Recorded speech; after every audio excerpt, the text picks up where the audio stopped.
जम जस जम्मिदेशे जेण विहाणेण जम्मिकालम्मी नादं जिणेन नियदं जम्मं वा एव मरणं वा तं तस्य तम्मिदेशे तेण विहाणेण तम्मिकालम्मी कुसक्कदिवारेदुम्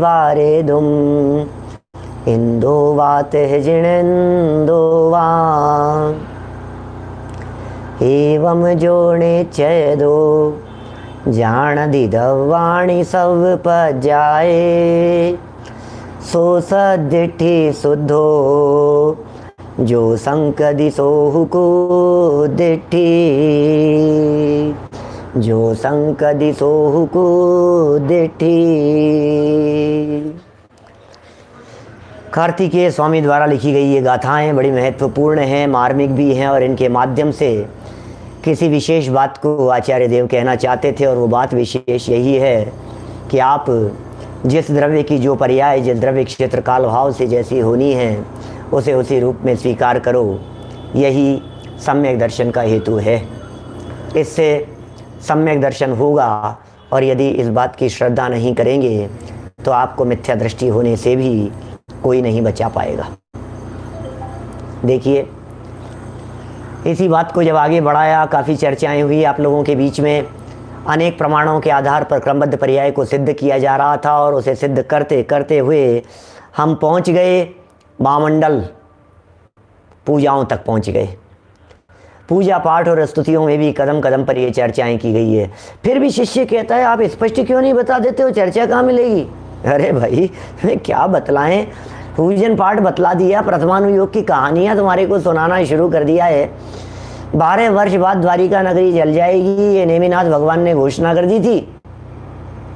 12 साल बाद जल जाएगी द्वारिका नगरी, 12 साल के भीतर भीतर, और जल भी गई और पूरे भी हो गए 12 साल। देखो कितनों को पलटने के विचार आए, फेरबदल करने के विचार आए, बदल देते हैं इनको, देखते हैं कुछ ना कुछ तो परिवर्तन कर दिया जाना चाहिए। अरे भाई कितना भी परिवर्तन करने का प्रयत्न करो लेकिन होनहार को टाला नहीं जा सकता है, होनहार को बदला नहीं जा सकता है, होनहार तो होकर के ही रहती है। इसी संबंध में जब 12 वर्ष पश्चात द्वारिका की घटना घट गई तो एक और बात कह दी मारीची के 24वें तीर्थंकर बनने के संदर्भ में। बहुत मार्मिक प्रकरण था। पेज नंबर 16 पर हमने यह प्रकरण कल पढ़ा था। देखो भगवान आदिनाथ स्वामी ने मारीची के संदर्भ में सब कुछ बता ही दिया था ना, कब क्या क्या घटित होने वाला है और कितना लंबा काल था। एक कोड़ा कोड़ी सागर पहले सारी बातें बता दी थी। इसका मतलब क्या हुआ? निश्चित है, न केवल 24वां तीर्थंकर बनना निश्चित था, अपितु यह भी तो निश्चित ही होगा कि बीच के 22 तीर्थंकर कौन होंगे। ये सब बात मैं कल आपके बीच में कर चुका हूं। आज तो कुछ नई बात कहना चाह रहा हूं। क्या नई बात कहना चाहता हूं, इसी के आधार पर आपको क्या लगता है इससे अकेले महावीर भगवान के ही भव सिद्ध हुए? क्या उनका ही भव निश्चित हो गया कि वे 24वें तीर्थंकर होंगे? 24वां यदि उनको बनना है तो तीर्थंकर कर्म प्रकृति कब बंधेगी? राजा नंद के भव में तीर्थंकर कर्म प्रकृति बांध ली थी, क्या वो नक्की नहीं था? बोलो, तीर्थंकर कर्म प्रकृति बांधे बिना तीर्थंकर बन जाएंगे? क्या ऐसा संभव है? नहीं साहब, तीर्थंकर कर्म प्रकृति तो मानेंगे। तीर्थंकर कर्म प्रकृति तो सम्यक दृष्टियों को ही बंधती है 4थे से 7वें गुणस्थान के बीच में। तो इसका मतलब उनको 4था गुणस्थान सम्यक दर्शन की प्राप्ति कब होगी, यह बात भी तो निश्चित हो गई ना। बोलो, सोचना एक बार, मैं जो बात कह रहा हूं उसके बारे में गंभीरता से विचार करना। इनका तो तीर्थंकर बनना नक्की हो गया, लेकिन कौन से क्षेत्र के तीर्थंकर बनेंगे ये भी तो नक्की होगा। जिस क्षेत्र के तीर्थंकर बनेंगे उस समय इनके माता पिता कौन होंगे, क्या ये निश्चित हुए बिना गाड़ी आगे बढ़ सकती है?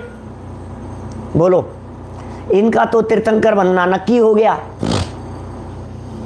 ये तो स्वर्ग से नीचे आ गए, उनकी तो स्वर्ग से आयु पूरी हो गई, इनके तो गर्भ में आने का काल आ गया। और बाद में मालूम चले, अरे अभी तो त्रिशला और सिद्धार्थ की शादी ही नहीं हुई है। ओ क्या हुआ? अरे अभी तो त्रिशला का जन्म ही नहीं हुआ है, ये महावीर भगवान तो पहले से आ गए। तो आखिर ये उसके साथ में कॉम्बिनेशन बैठना चाहिए कि नहीं उस काल का? इनका यदि तीर्थंकर बनना नक्की है तो क्या उनके माता पिता का विवाह हो जाना, उसके पहले उनके माता पिता जिस जिस भाव में थे वहां से इस भाव में आ जाना, उनका जन्म हो जाना, उनका शादी संबंध हो जाना, ये सारी बातें क्या नक्की नहीं होगी? आप कल्पना इसके बिना यदि हो जावे तो कितना उलट पुलट मामला हो जाएगा। महावीर भगवान तो स्वर्ग से आकर के बीच में अधर में लटके रहेंगे। नहीं नहीं, अब मैं यहाँ क्यों लटका हुआ हूँ बीच में? इसलिए लटका हुआ हूँ क्योंकि भैया पहले उनका जन्म होगा, फिर वो आएंगे, फिर उनकी शादी होगी, फिर उनका जो भी, फिर बाद में जाकर के मैं गर्भ में जन्म लूंगा। कितनी बड़ी समस्या होगी। सौधर्मेंद्र नक्की नहीं होगा, कल्याणक नक्की नहीं होगी, 5 कल्याणक बनेंगे वो भी तो नक्की होगा। तो कौन सा सौधर में इंद्र ऐरावत हाथी पर लेकर के जाएगा? ऐरावत हाथी कौन बनेगा? क्या भगवान के जन्म कल्याणक के प्रसंग पर भी इतनी बड़ी अव्यवस्था होगी? सौधर में अरे ये ड्यूटी किसको दी थी, कौन था? महाराज क्या बतलाऊं, जिसको ड्यूटी दी थी उसकी तो आयु पूरी हो गई। नया जीव अभी मनुष्य आज से आया नहीं ऊपर देवगति में, क्या करें? किसी दूसरे की ड्यूटी लगाओ, कुछ भी करो, कहीं से बुलाओ, ऐरावत हाथी कौन बनेगा? ये समस्याएं होगी, ऐसी समस्याएं खड़ी होगी। क्या ऐरावत हाथी फिक्स नहीं है? हमारे छोटे छोटे से कार्यक्रम होते हैं, उनमें सारी व्यवस्थाएं फिक्स होती है। आवास व्यवस्था कौन संभालेगा, भोजन व्यवस्था कौन संभालेगा, ये जिम्मेदारी किसके पास में, ये जिम्मेदारी किसके पास में, सारी व्यवस्थाएं निश्चित होती है। तीर्थंकर परमात्मा के पंच कल्याणकों की व्यवस्थाएं निश्चित नहीं होगी। मैं तो सिर्फ एक प्रसंग, अरे भाई किस किस का वर्णन करें और कहाँ तक वर्णन करें, कहाँ तक बताते रहेंगे, कितना बतलाते रहेंगे? सोचो जरा। नहीं करते हैं ज़्यादा चर्चा, थोड़ा बहुत बतला दिया और थोड़ा बतला करके सिद्ध कर दिया कि सब कुछ निश्चित है। पढ़ो जरा अगला वाक्य, हो गया ना? ये तो ये पढ़ दिया था अपन ने। 16 नंबर पेज की चर्चा हो गई अपनी। तिलोय पन्नति से चर्चा को बढ़ा रहे हैं आगे। देखो, तिलोय पन्नति अधिकार 4, श्लोक 1002 से लेकर के 1016 तक पढ़े हैं कभी तिलोय पन्नति? मेरी पीएचडी का बेस था तिलोय पन्नति। क्या कर्णानुयोग का बड़ा जबरदस्त ग्रंथ है, उत्कृष्टतम ग्रंथ है, प्रामाणिक ग्रंथ है, प्राचीनतम उपलब्ध ग्रंथों में से एक है। इसको बेस बना करके, तिलोय पन्नति को बेस बना करके त्रिलोकसार ग्रंथ की रचना हुई सिद्धांत चक्रवर्ती नेमिचंद्राचार्य के माध्यम से। ये क्या कह रहे हैं? तिलोय पन्नति अधिकार 4, चौथा अध्याय उसका, श्लोक 1002 से लेकर के 1016 तक अष्टांग निमित्त ज्ञान के द्वारा भविष्य जाने जाने का स्पष्ट उल्लेख है। जानते हैं अष्टांग निमित्त ज्ञान क्या है? 8 बातें कही है। निमित्त ज्ञान, अष्ट आंगिक निमित्त ज्ञान कहा गया है। निमित्त ज्ञान किसे कहते हैं? निमित्तों के आधार पर जब भविष्य को जाना जाए तो वह निमित्त ज्ञान कहलाता है। निमित्त के आधार पर जब ऐसा जान लिया जाए कि ये होने वाला है, निमित्त के आधार पर ये जान लिया जाए कि ऐसी घटना घटित होगी, उसे निमित्त ज्ञान कहते हैं। कुछ अंग निमित्त ज्ञान होते हैं, अंगों को देख करके, किसी के कान देख करके बता दिया, किसी की नाक देख करके बतला दिया, आंखें देख करके बतला दिया, नाक दांत देख करके बतला दिया। चाणक्य का प्रसंग मिलता है ना, दांत एक के ऊपर एक चढ़े हुए थे और कह दिया भैया सुनो, ये जो तुम्हारे दांत एक के ऊपर एक चढ़े हुए हैं, इन दांतों को देख करके मैं कह सकता हूं कि तुम्हारे दर्शनों के लिए बहुत भीड़ उमड़ेगी एक के ऊपर एक। चाणक्य को बर्दाश्त नहीं, उसने नाक तोड़ लिए, लेकिन निमित्त ज्ञान था। मैं ये बतलाना चाह रहा हूं आपको, ये है अंग निमित्त ज्ञान। कुछ होता है स्वर निमित्त ज्ञान। नीचे स्वर निमित्त ज्ञान का उदाहरण दे दिया गया। स्वर निमित्त ज्ञान, भौम निमित्त ज्ञान, भू निमित्त ज्ञान, ये सब बहुत तरह के निमित्त ज्ञान है। आकाश देख करके बतला दिया, बिल्कुल खुला आसमान दिखाई दे रहा है, लेकिन कुछ बादल कहीं किसी कोने में दिखाई दिए और कह दिया बहुत तेज बरसात होगी। कैसे कह दिया आपने? कैसे कह दिया? आपको लगता है कि ये कैसे कैसे जवाब दिया गया, कैसे कैसे बात कही गई? निमित्त ज्ञान है। जमीन देख करके बतला देते हैं, मिट्टी देख करके बतला देते हैं क्या? मिट्टी देख करके प्रतिपादन कर दिया जाता है कि अंदर तेल निकलेगा कि कितने फीट नीचे जाकर के पानी निकलेगा।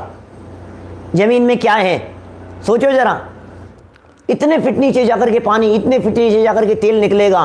दूर आसमान देख करके बतला देवे, क्षेत्र देख करके बतला देवे, जमीन देख करके बतला दे, भू निमित्त ज्ञान, भौम निमित्त ज्ञान, अंग निमित्त ज्ञान, स्वर निमित्त ज्ञान, आवाज सुन करके बतला देवे इसके साथ में क्या होने वाला है।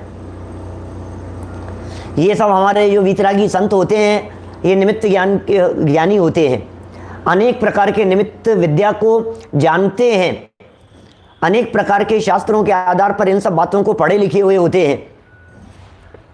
इन निमित्त ज्ञान के आधार पर ही वो अकाल की घोषणा कर दी भद्रबाहु स्वामी ने, नीचे लिखा है, पढ़ूंगा अभी। इस निमित्त ज्ञान के आधार पर ही घोषणा कर देते हैं 3 दिन की आयु शेष बची है, छठा काल प्रारंभ होने वाला है। इस निमित्त ज्ञान के आधार पर ही जो जो घटनाएं जान लेते हैं, संलेखना ले लेते हैं, समाधि मरण ले लेते हैं, निमित्त ज्ञान के आधार पर जान लेते हैं। अच्छा, अब आंखें ऐसी हो गई, अब स्वर ऐसा हो गया, अब आवाज़ ऐसी निकलने लग गई है, अब अंग ऐसा दिखाई देने लग गया है, अब नाखून इस प्रकार के होने लग गए हैं, इसका मतलब इतने दिन की आयु बची हुई होगी। बहुत विस्तार, पामिष्टि भी निमित्त ज्ञान है और क्या है। लेकिन भैया सुनो, मैं जरूर यह बात कहना चाहता हूं इस प्रसंग पर, कभी ज्योतिषियों के चक्कर में उलझना मत। कोई ज्योतिषी यदि हमारी बातें सुन रहे हो क्या, तो भैया मैं कोई तुम्हारी दुकानदारी बंद नहीं करना चाहता हूं, लेकिन कुल मिलाकर के बात यह है कि कितना ज्ञान क्या बता पाओगे। अब बदलने की बात करते हैं, बदल देंगे, ये पहन लो इससे बदल जाएगा, ये दिशा बदल लो इससे बदल जाएगा, इससे बदल जाएगा, उससे बदल जाएगा।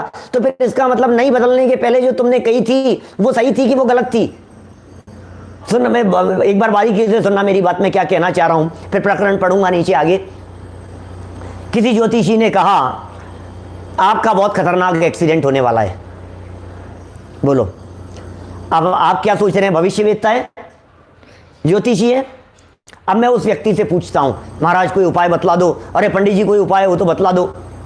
वो कहता है एक काम करो, तुम इस माला का जाप करो, ये करो, ये अनुष्ठान मुझे करा दो, इतने पैसे दिलवा दो, ये ऐसे ऐसे हो जाएगा। मैं तुम्हारे नाम से एक वो करवानी पड़ेगी, धारा करवानी पड़ेगी, जल की छोड़ूंगा, मैं ऐसा करूंगा, नाम लूंगा तुम्हारा, तुम ठीक हो जाओगे। ऐसा ऐसा मैं तुम्हारे नाम से जाप करूंगा, वो तुम ठीक हो जाओगे। अच्छा साहब ठीक है, अच्छा पक्का हो जाऊंगा ना, ये संकट जो दुर्घटना मेरे ऊपर आने वाली है मिट जाएगी ना? हाँ बिल्कुल टल जाएगी, चिंता मत करो। तो अच्छा, अब यदि मैं ये अनुष्ठान नहीं करवाऊं तो टलेगी कि नहीं टलेगी? क्या 2 मिनट पहले जो तुमने कही थी इतना बड़ा संकट आने वाला है, वो सच्चा है क्या? ये जो तुमने 2 मिनट पहले जो तुमने कही थी इतना बड़ा संकट आ जाएगा तुम्हारे ऊपर, ये बात सच्ची है कि झूठी है? यदि ये बात सच्ची है तो फिर संकट आएगा ना।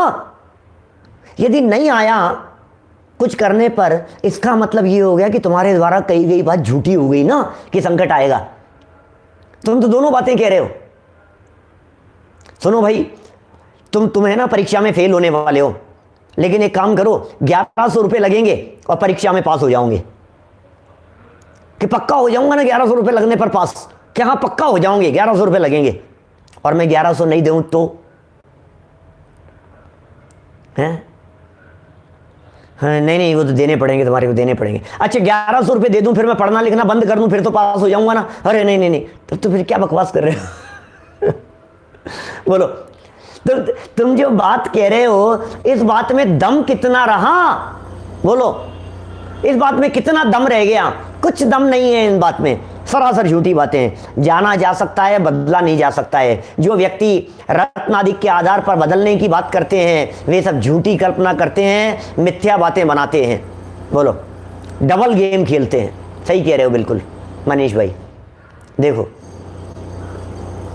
सब विधान सब फेल हो गए कोरोना के समय में, जितने भी हुए हैं अनुष्ठान हुए, ये हुए दुनिया भर के, सब झूठे सिद्ध हो गए, सारी बातें झूठी सिद्ध हो गई। क्या? चलिए बात क्या कर रहे हैं यहां पर, नीचे देखो। आचार्य भद्रबाहु ने भद्रबाहु संहिता के नाम से इनका एक ग्रंथ भी है। अब वो इनका ही लिखा है, उपलब्ध है, लेकिन नेमिचंद जी ज्योतिषाचार्य अपने जैन विद्वान हुए हैं दिल्ली के, काफ़ी सालों पहले उनका स्वर्गवास हो गया, पुराने विद्वान थे उनके, वो ये सब उनके द्वारा लिखी गई, संपादित की हुई कि एक केवल ज्ञान प्रश्न चूड़ामणि है। ये भद्रबाहु संहिता तो बहुत फेमस है, भद्रबाहु संहिता के नाम से। ये कह रहे हैं यहाँ आचार्य भद्रबाहु ने निमित्त ज्ञान के आधार पर उत्तर भारत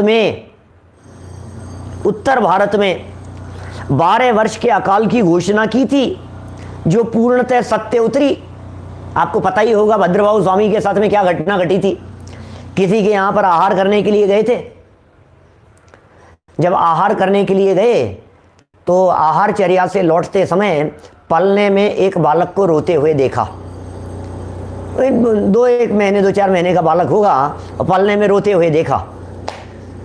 और ऐसा सुनते हैं हम, भद्रबाहु स्वामी ने पूछा, क्या भैया और कितने समय, क्या बोले, अब पता नहीं, जो भी, और जो बच्चे का स्वर निकला 2-4-6 महीने के बच्चे का, उस स्वर को देख करके उन्होंने घोषणा कर दी, उत्तर भारत में 12 वर्ष का अकाल पड़ने वाला है। क्या बोलो, 12 वर्ष का अकाल पड़ने वाला है उत्तर भारत में। अब कल्पना करो आप, संघ के अंदर घोषणा कर दी, बतला दिया, मुनि संघों के अंदर बतला दिया, सारे के सारे संघों ने विहार करके दक्षिण भारत की तरफ गमन करना शुरू कर दिया। आपको मालूम है सम्राट चंद्रगुप्त मौर्य, इतिहास में जो प्रसिद्ध है नाम चंद्रगुप्त मौर्य, वे चंद्रगुप्त मौर्य भी भद्रबाहु स्वामी के शिष्य थे। ईसा पूर्व 324 का काल है सम्राट चंद्रगुप्त का इतिहास में, ईसा पूर्व 324, भद्रबाहु के शिष्य। और इन चंद्रगुप्त मौर्य के नाम से ही जो अपने श्रवण बेलगोला जो है ना, ये श्रवण बेलगोला तीर्थ, ये विंध्यगिरी पर्वत है जहां बाहुबली भगवान की प्रतिमा है, और सामने वाले पर्वत का नाम है चंद्रगिरी, वो चंद्रगुप्त के नाम से है, चंद्रगिरी पर्वत, चंद्रगिरी है उसका नाम। और वो चंद्रगिरी पर्वत से चढ़कर, ऊपर चढ़कर तीर चलाया था चामुंडराय ने सामने, इसलिए जिस पर्वत पहाड़ी के ऊपर तीर चलाया और तीर के माध्यम से जो वेंधी गई वो विंध्यगिरी नाम पड़ गया उसका। और वो विंध्यगिरी पर्वत, और वहां फिर वो बाहुबली भगवान की वो रचना, वो भी पूरी कहानी है। कभी प्रसंग बने तो मैंने पहले भी अपने प्रवचनों में कई बार सुनाई है, लेकिन वो कितने प्रवचन कौन कहाँ क्या सुनता है ना। कई बार पहले इस तरह की पूरी श्रवण बेलगोला के प्रसंग पर सुनाई, वहां सुनाई, श्रवण बेलगोला में भी सुनाई, यहाँ भी चर्चाएं की, काफी रिकॉर्डेड हैं सब। वो कैसे वो प्रतिज्ञा ले ली थी, उनको स्वप्न आया था चंद्रगुप्त की माँ को, और उसने नियम ले लिया कि मैं तो त्याग कर दूंगी और जाकर के मेरे को दर्शन करा करके ला। और उसने भरत जी ने बनाई थी ऐसी माणक की प्रतिमा बनाई थी, वो प्रतिमा के दर्शन करने हैं मुझे, तो कहाँ मिले, कहाँ खूब घूमते फिरते हुए पहुंच गए, वहाँ नहीं हुए। फिर रात को सपना आया और फिर सुबह उठते ही उन्होंने तीर चलाया तो सामने पर्वत पर से ऐसे मूर्ति का आकार जैसा दिखाई दिया, ऐसा। बोलो, फिर बाद में वो विंध्यगिरी। तो बात कहां से आ गई, वहां पर भद्रबाहु स्वामी की समाधि भी है, भद्रबाहु स्वामी के चरण है वहां। ये सब 2200-2300 साल पहले की बात कर रहा हूं मैं, भद्रबाहु स्वामी के चरण है। तो वो भद्रबाहु स्वामी, ये भद्रबाहु स्वामी थे जिन्होंने स्वर निमित्त ज्ञान के आधार पर भविष्य फल की बात बतला दी थी। और भी स्वर निमित्त ज्ञान इस तरह का भी, रात को कुत्ते रोते हुए सुनाई दिए, इस तरह की बातें चलती है ना कभी कभी। और ये स्वर सुन लिया, और कोई मरने वाला है, कोई जाने वाला है, ऐसा तो नहीं है, कोई ऐसा तो नहीं है, इस तरह की बातें चलती है बहुत सारी। देखो खैर, ऐसी बहुत सारी बातें हैं जिनके आधार पर जनागम भरा पड़ा है। ऐसी चर्चाएं बहुत पढ़ने सुनने जानने को मिलती हैं। सम्राट चंद्रगुप्त को स्वप्न आए थे, ये वही चंद्रगुप्त हैं, इनको स्वप्न आए थे जिनके आधार पर भी भविष्य की घोषणाएं की गई थी। आज भी कई मंदिरों में ये अपने जो है ना, क्या नाम, पपोरा जी के एक मंदिर के अंदर चंद्रगुप्त के स्वप्न बहुत अच्छे सुंदर बना करके लगाए हुए हैं। 100-125 मंदिर है वहां पपोरा जी में, टीकमगढ़ के पास, वहां बहुत सुंदर लगाए हुए हैं। और बहुत जगह पर हैं, जगह जगह हैं।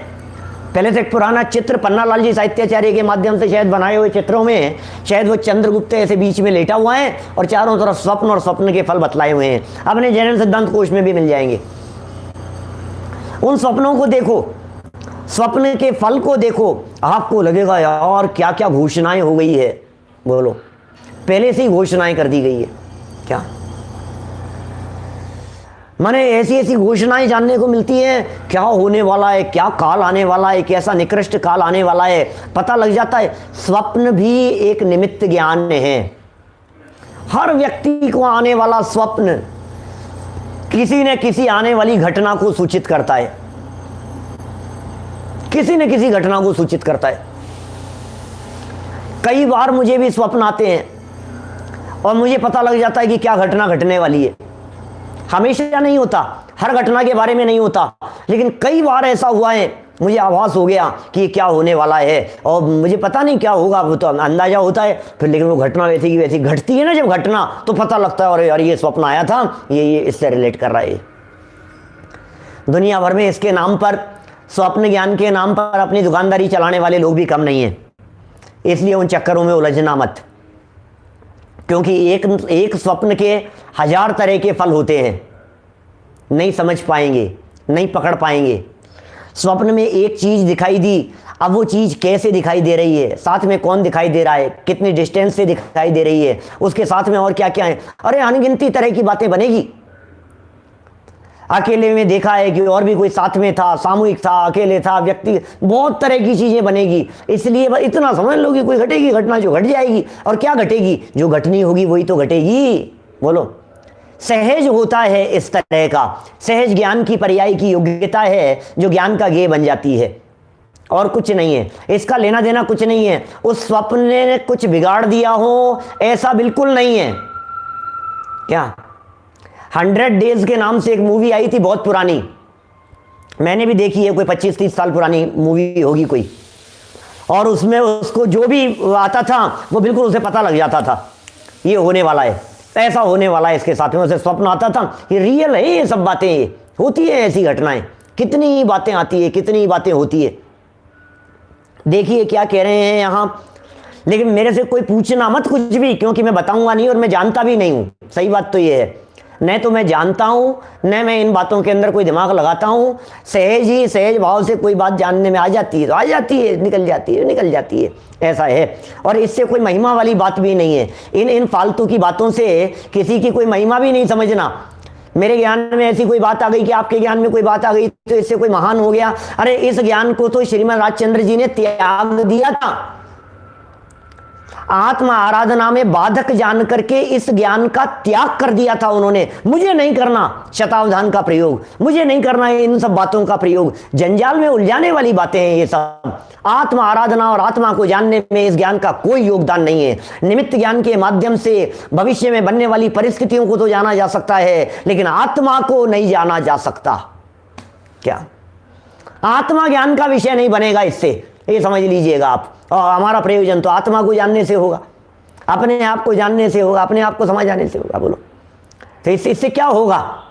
अरे नहीं, अरे यार गजब यार पंडित जी, यार क्या बात है, अरे क्या बात है, क्या बात है, कुछ नहीं है इसमें, कुछ दम नहीं है। ज्ञान का गेय मात्र है, एक समय की ज्ञान की पर्याय की योग्यता है। हम कहां अटक गए इस चक्कर में। हमारे ज्ञान की योग्यता की बात मत करो। हम कह रहे हैं आपके ज्ञान में ऐसी योग्यताएं। अरे निमित्त ज्ञान नहीं, ज्योतिष ज्ञान नहीं, ये वास्तु ज्ञान नहीं, आपके ज्ञान में इतनी योग्यता है कि केवल ज्ञान प्रकट कर सकते हैं। लोकालोक आपके ज्ञान में झलके, ऐसी शक्ति आपके पास में मौजूद है। देखिए जरा, चंद्रगुप्त को स्वप्न आए थे, ऐसे ऐसे स्वप्न आए हैं। अभी देखिए आप, यदि ये स्वप्न सच्चे नहीं होवे, यदि ये घटनाएं सच्ची नहीं होवे, यदि ये निमित्त ज्ञान सच्चा नहीं होवे, आप भी तो मानते हैं, मैंने एक दिन कही थी, नहीं तो ज्योतिषी के आगे हाथ क्यों दिखाते हैं, बोला था ना मैंने। इसका मतलब होता तो है ना कुछ तो। आप भी मानते तो हैं कि पता नहीं यार, पता नहीं यार, है तो सही, बात तो सही है भाई साहब, लेकिन हमें नहीं पता, होगा तो सही ऐसा। भाई साहब उसी की बात कर रहे हैं यहाँ पर। देखिए जरा क्या कह रहे हैं, आगे बढ़ते हैं।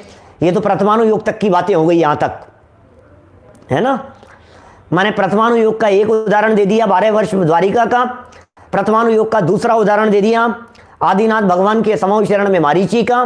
प्रथमानुयोग का तीसरा उदाहरण दे दिया भद्रबाहु स्वामी का, अष्टांग निमित्त ज्ञान से भविष्य फल जानने का। ये भी प्रथमानुयोगी है। प्रथमानुयोग क्या होता है? पुरानी घटी हुई घटनाएं वे सब प्रथमानुयोग बन जाती है। जो घटनाएं पुरानी बनी हैं क्या वो बन जाती है, ऐसा हो जाता है। घटना घट गई, हो गया इस प्रकार का। अब देखिए क्या कह रहे हैं यहां, तथा क्या कर्णानुयोग में यह नहीं लिखा है। अब कर्णानुयोग से सिद्धि कर रहे हैं, ध्यान दीजिएगा, बड़ी गजब की बात है। माता के 16 स्वप्न भी आते हैं, भरत जी के स्वप्नों की चर्चा भी मिलती है, भरत चक्रवर्ती के स्वप्न हैं। तथा क्या कर्णानुयोग में यह नहीं लिखा है कि 6 महीने 8 समय में 608 जीव निगोद से निकलेंगे। बोलो है कि नहीं ऐसा? 6 महीने 8 समय में 608 जीव निकलेंगे निगोद से, और इतने ही समय में इतने ही जीव मोक्ष भी जाएंगे। 608 जीव ही निकलेंगे, 608 जीव ही मोक्ष। जो निकलेंगे वो नहीं जाएंगे मोक्ष। क्या भैया?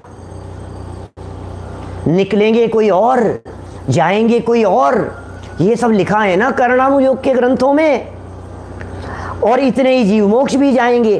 क्या इससे अधिक जीव निगोद से निकल सकते हैं या मोक्ष जा सकते हैं? क्या यह निश्चित नहीं है? बोलो। धर्म कांटा है कर्णानुयोग, एक एक जीवों का हिसाब है कर्णानुयोग में।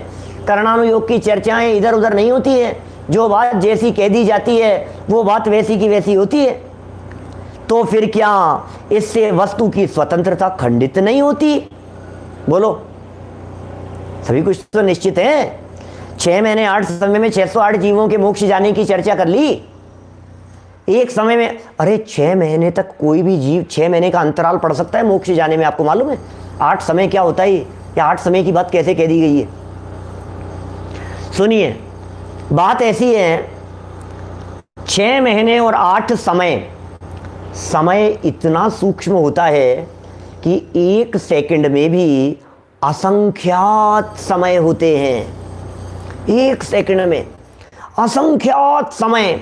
उन असंख्यात समय मतलब सेकंड के असंख्यातवें भाग हिस्से माने 8 समय। वो क्यों लिख दिया भैया? कर्णानुयोग है, धर्म कांटा है। 6 महीने तक एक भी जीव मोक्ष नहीं जावे, ऐसा भी हो सकता है। 6 महीने तक एक भी जीव मोक्ष नहीं जावे। बोलो क्या बात कर रहे हो? हाँ, हो सकता है ऐसा।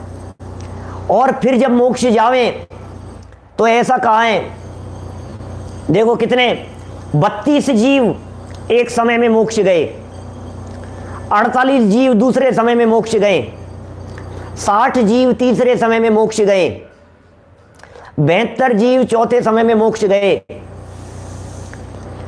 96 जीव 72 के बाद में 84 जीव एक समय में मोक्ष गए। फिर उसके बाद में 96 जीव एक समय में मोक्ष गए, छठे समय में। 7वें समय में 108 जीव और 8वें समय में फिर 108 जीव। एक समय में 108 जीव मैक्सिमम जा सकते हैं और टोटल संख्या आएगी 608। 8 समय में 608 जीव। 6 महीने का गैप पड़ सकता है सक्षम क्या? 6 पूरा लगातार कोई जीव मोक्ष नहीं जावे हैं तो 6 महीने का गैप पड़ सकता है। 6 महीने तक एक भी जीव ने मोक्ष की प्राप्ति नहीं की और 8 समय के अंदर 608 जीवों के मोक्ष जाने की चर्चा हो सकती है। अब ये निश्चित संख्या है, एक समय में कितने जाएंगे, दूसरे समय में कितने जाएंगे, मैक्सिमम 108 से ज़्यादा नहीं जाएंगे एक समय में। ये निश्चित संख्या से क्या पराधीनता नहीं दिखती है? बोलो। 3 कम 9 करोड़ मुनिराजों की चर्चा नहीं है? कितने जीव जाएंगे, कहां से जाएंगे, कितने समय तक रहेंगे, कितने स्त्री वेद वाले होंगे, 608 जीवों में से कितने पुरुष वेद वाले होंगे, अरे कितने नपुंसक वेद वाले होंगे, सबका कैलकुलेशन है, सबकी गणित है, सबकी संख्या है बराबर। अद्भुत है भाई साहब बातें, अद्भुत बातें हैं। कर्णानुयोग को उठा करके देखो तो थोड़ा बहुत आपको अंदाजा लगे कि आखिर ये जनवाणी क्या कह रही है। बोलो। 17 नंबर पेज देखिए क्या कह रहे हैं। इससे ही इतने ही जीव मोक्ष क्यों जाएंगे, इससे अधिक क्यों नहीं, ये बताओ। इतने ही क्यों जाएंगे भाई साहब? कर्णानुयोग में चतुर्गति के जीवों की निश्चित संख्या लिखी है। बोलो, नरक में कितने जीव, त्रियंच में कितने, भागा भाग लिखा है, चतुर्गति भागा भाग। ये हमारे किशन चंद जी पंडित जी है ना अलवर वाले, उनके द्वारा लिखी गई पुस्तक है चतुर्गति भागा भाग। हमने बहुत सारी बातें उस जमाने में जब वो आते थे यहाँ पढ़ाने के लिए जयपुर में, तब उनसे बहुत सारी बातें पढ़ी है। बातें सन 1993 के आसपास की, 93, 94, 95 से लेकर के 97 तक, 1997 तक आए वे जयपुर में शास्त्री विद्यार्थियों को पढ़ाने के लिए कक्षाएं लगा करती थी।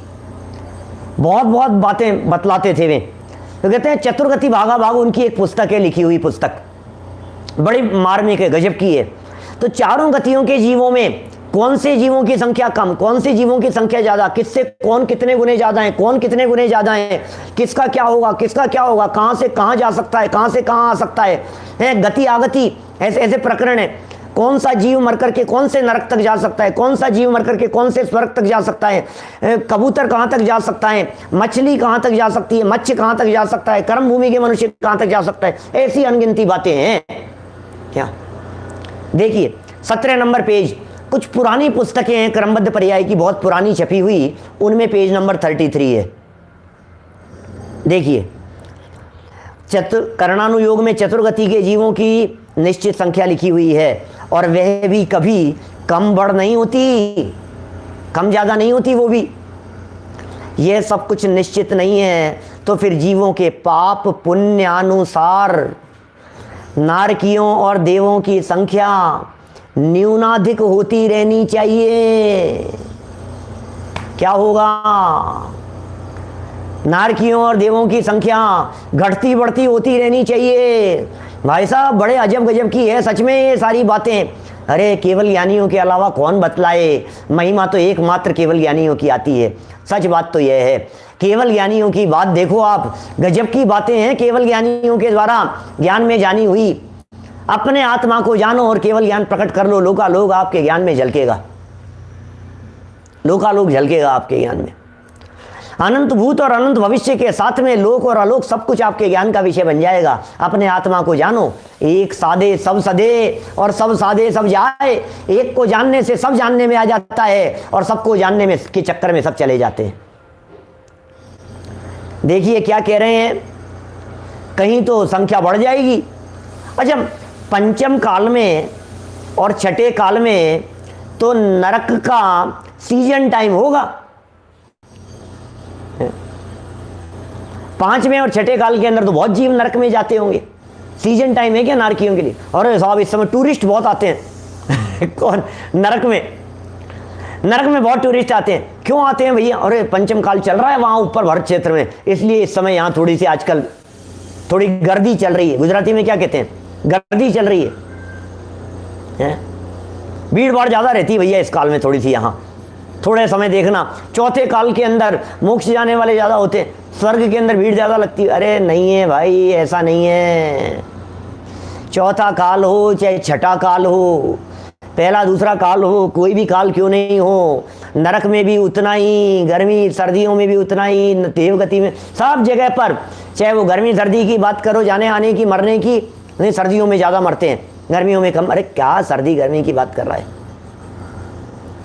और उसमें भी पहले नरक में इतने जीव, दूसरे नरक में इतने, तीसरे में इतने, इतना ही नहीं, पहले नरक में भी 13 पटल हैं, तो पहले पटल में कितने होंगे, दूसरे पटल में कितने होंगे, तीसरे पटल में कितने होंगे, यहां तक बारीकी से वर्णन है जनागम में।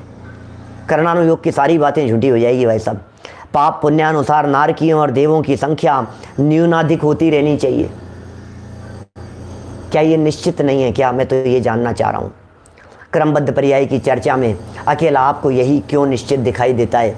जो होना होगा, जो होना होगा। अरे जो होना होगा के साथ साथ में जब होना होगा, जैसा होना होगा, जिसके साथ होना होगा, जिस पुरुषार्थ पूर्वक होना होगा, जिन निमित्तों की उपस्थिति में होना होगा, सभी कुछ तो भगवान के ज्ञान में झलक रहा है। सभी कुछ तो झलक रहा है भैया। निर्णय करने के लिए बातें चल रही है। मुझे मालूम है एक प्रश्न बहुत लंबा चौड़ा मेरे पास में आया हुआ है, जवाब दूंगा उसका। अभी तक तो पढ़ा भी नहीं है, पढ़ने का भी समय नहीं मिला। बहुत लंबा चौड़ा प्रश्न है, तो फिर इसका क्या होगा, फिर इसका क्या होगा, फिर इसका क्या होगा, फिर तीर्थंकर भगवान ने ऐसा क्या कहा, थोड़ा थोड़ा रफली मोटा मोटा ऊपर ऊपर से चलते फिरते ऐसे देखे हैं कुछ इस तरह के शब्द, सब जवाब देंगे।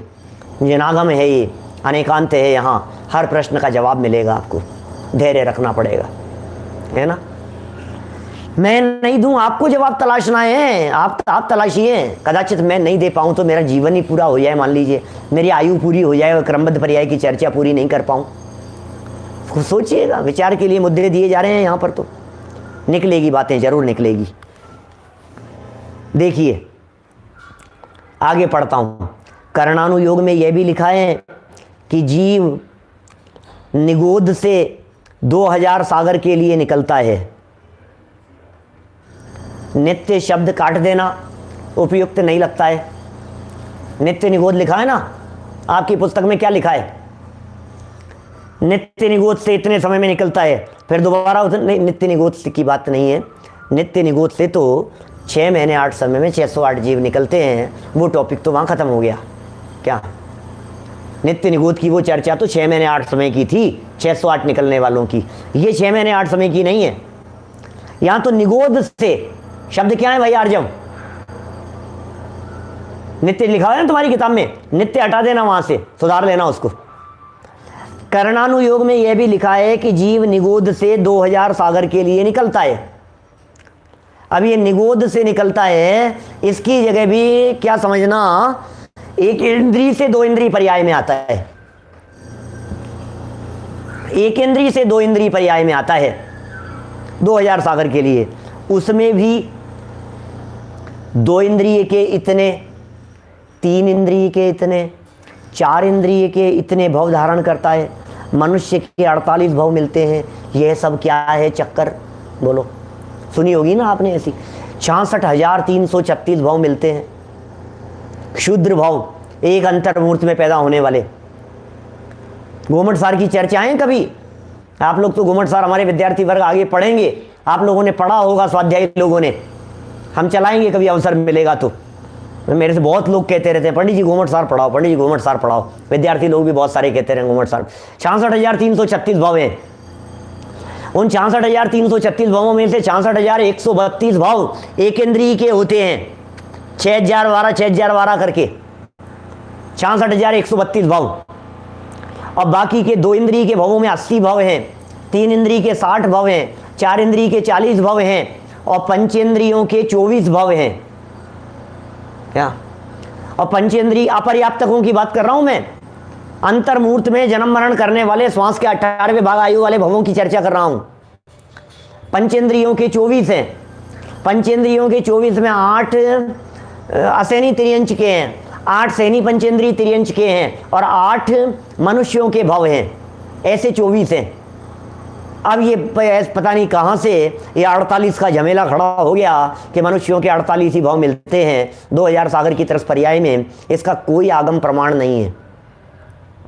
बातें बहुत सारी है। ये बात जो है ना, ये लिखी है मनुष्यों के 48 भाव मिलते हैं, इसकी विवक्षा अलग प्रकार की है, वो मैं बता रहा हूँ।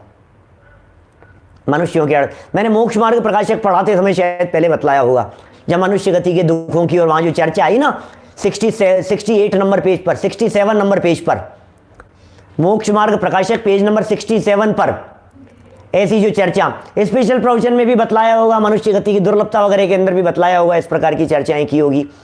लेकिन मोक्ष मार्ग प्रकाशक पेज नंबर 67 पर लिखा है कि वो मनुष्य गति में भी लब्धा पर्याप्तक जीव हैं, उनका तो श्वास के 18वें भाग आयु है और उनका तो जन्म मरण ऐसे समझना जैसे समझ लो आप निगोदियावत, ऐसी हालत है मनुष्य गति का जीव और निगोदिया जैसा जन्म मरण ऐसा।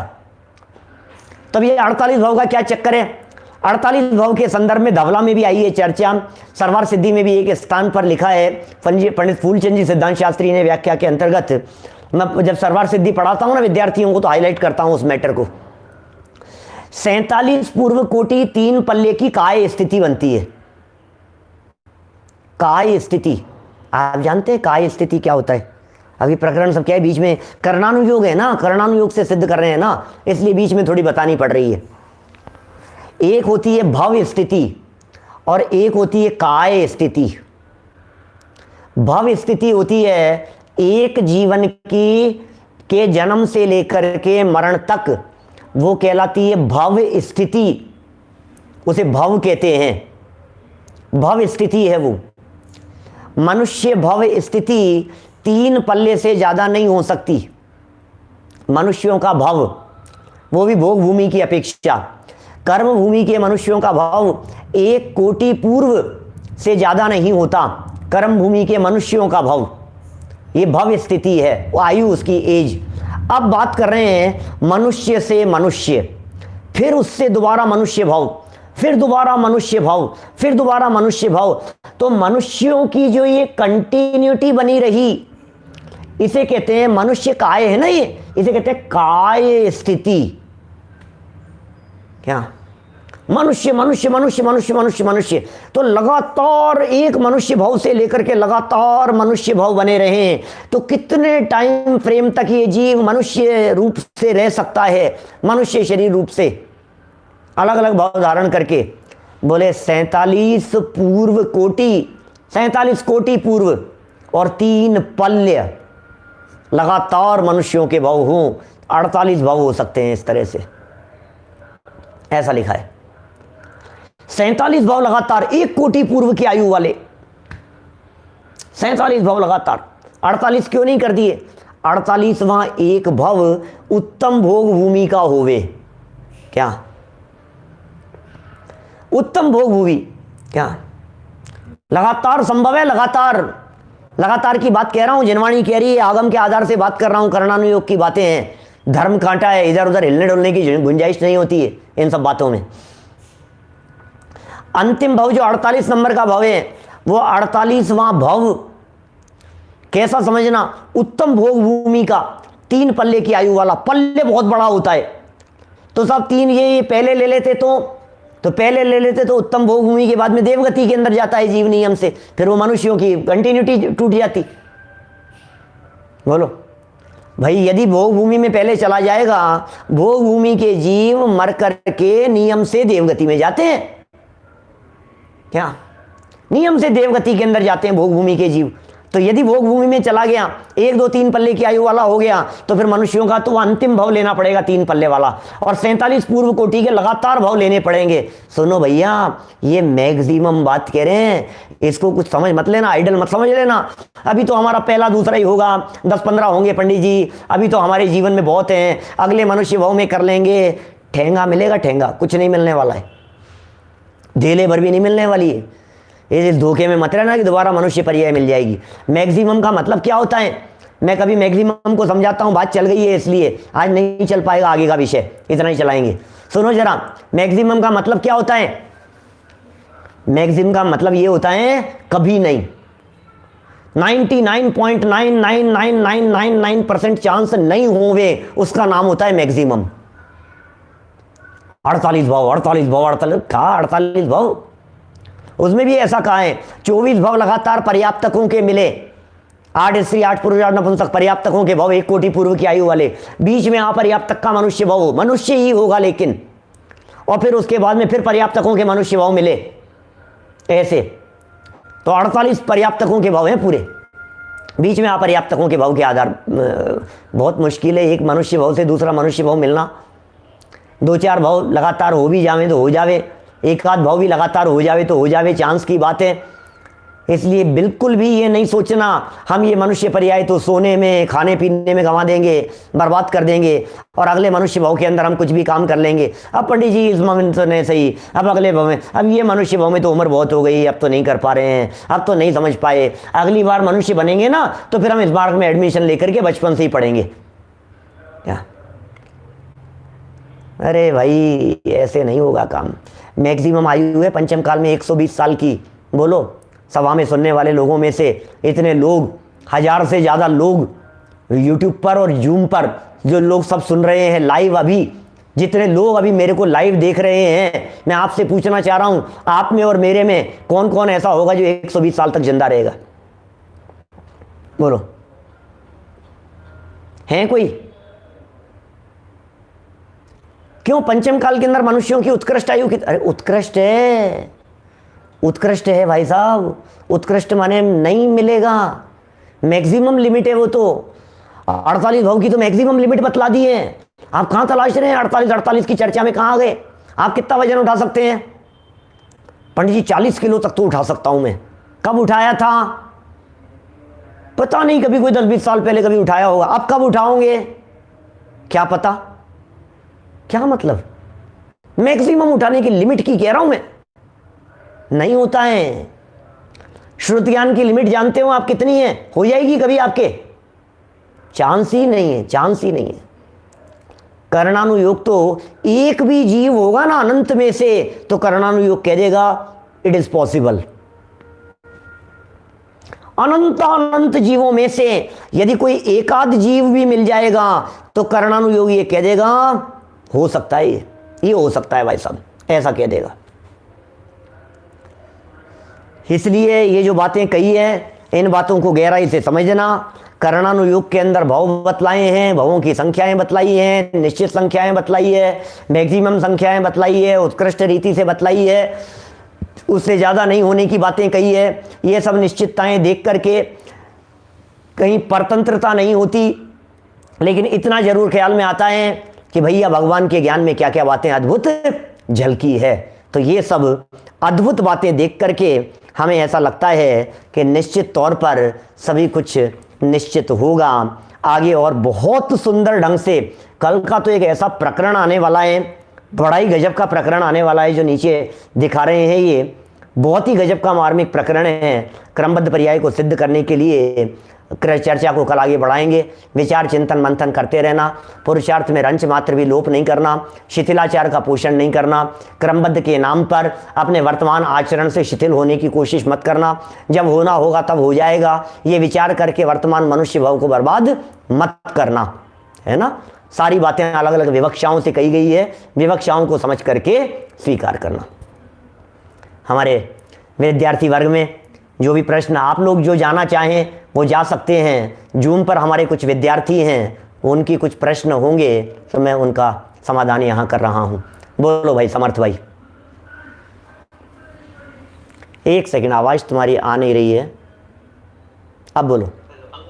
हाँ, आपने कहा था कि मोक्ष जाने के लिए जब 6 महीने 8 समय में 6 महीने का गैप पड़ सकता है और 8 समय में 608 के मोक्ष जा सकते हैं। हाँ, क्या ऐसा निगोद से निकलने के लिए भी होता है कि 6 महीने का गैप? हाँ बिल्कुल, बहुत सुंदर प्रश्न है आपका। जिस तरह से मोक्ष जाने में 6 महीने का गैप पड़ सकता है और 8 समय में 608 जीव मोक्ष जा सकते हैं, इसी तरह से नित्य निगूढ़ से निकलने का भी उत्कृष्ट अंतराल काल 6 महीने कहा गया है।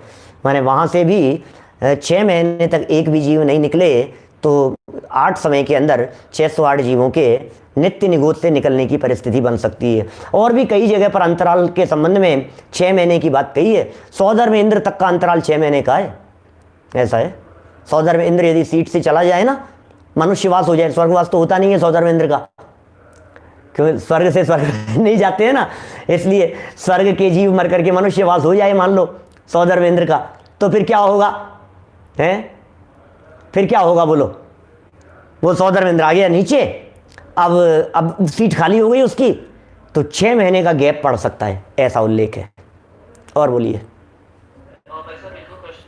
पंचम काल जो प्रारंभ होने वाला था, तो किसी राजा को सपने आए थे कि पंचम काल इस प्रकार होगा, तो वो राजा ने नाम दे दिया आपको? नहीं, पंचम काल के अंदर ऐसा कोई नहीं आया। जब पंचम काल शुरू होने वाला था किसी स्वप्न की चर्चा, तो अलग अलग प्रकार के सपने आए थे उनको कि ऐसा ऐसा होगा। पंचम काल शुरू होने वाला था तब? ये तो महावीर स्वामी के समय की बात है, ठीक है ना। ये मेरे ख्याल में नहीं है, इस तरह की बात मैंने कभी पढ़ी सुनी नहीं, मेरे ख्याल में नहीं आ रही है। पंचम काल की तो नहीं है, छठे काल के संबंध में जरूर है। वो उनको पता लगता है वीरांगज नाम के मुनिराज को कि अभी छठा काल संपन्न होने वाला है ना। ये चंद्रगुप्त जो थे, वे चंद्रगुप्त तो 5वें काल में ही हुए हैं। चंद्रगुप्त तो पंचम काल शुरू हुए जब 200-250 साल निकल गए थे, तब तो पैदा हुए थे चंद्रगुप्त। चंद्रगुप्त के सपनों में कैसे आएगी बात, है ना, तो वो हो नहीं सकती है। चलो ठीक है, और कुछ? चलिए जनवाणी स्तुति ले लो। शांति